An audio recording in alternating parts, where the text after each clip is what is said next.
le magazine n'est pas encore sorti qu'il fait déjà couler de l'encre.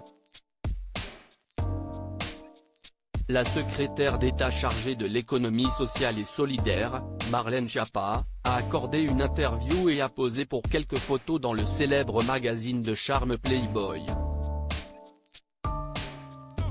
Il paraîtra jeudi 6 avril prochain, le même jour que la prochaine journée de grève prévue par l'intersyndicale opposée à la réforme des retraites du gouvernement. En attendant la parution du magazine en kiosque, quelques photos ont été dévoilées par BFM Télévisions ce samedi 1er avril.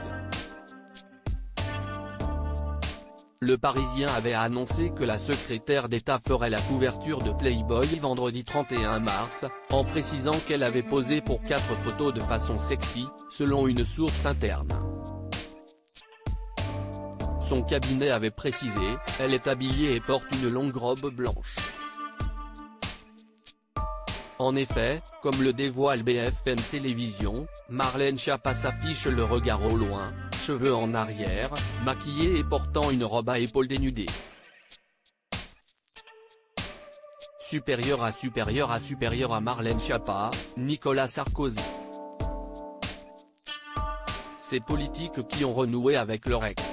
Ni l'Élysée, ni Matignon n'étaient au courant dans cet entretien de 12 pages, dont une titrée Une ministre libre. Elle aborde plusieurs thématiques comme le féminisme, la politique et la littérature.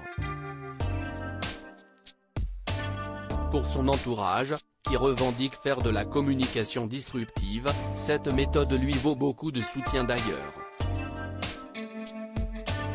Marlène Schiappa est la seule ministre capable d'aller répondre aux questions d'un magazine comme Playboy, si est d'ailleurs la première femme politique à en faire la couverture. Cette interview a été vivement critiquée par l'opposition, mais aussi par certains membres de la majorité.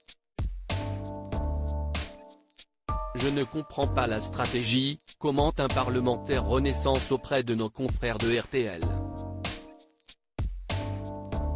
Pour les Français qui peinent à remplir leur caddie et leur voiture, ce n'est pas sérieux, ajoute un conseiller de l'exécutif.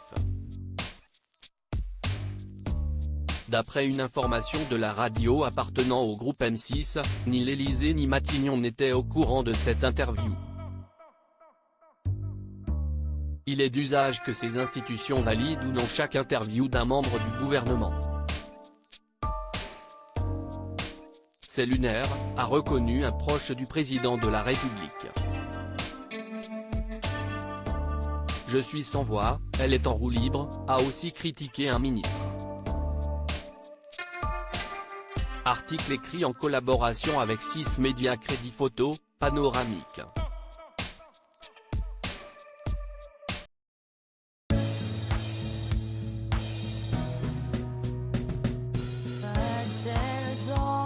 Times through the rough times, I think you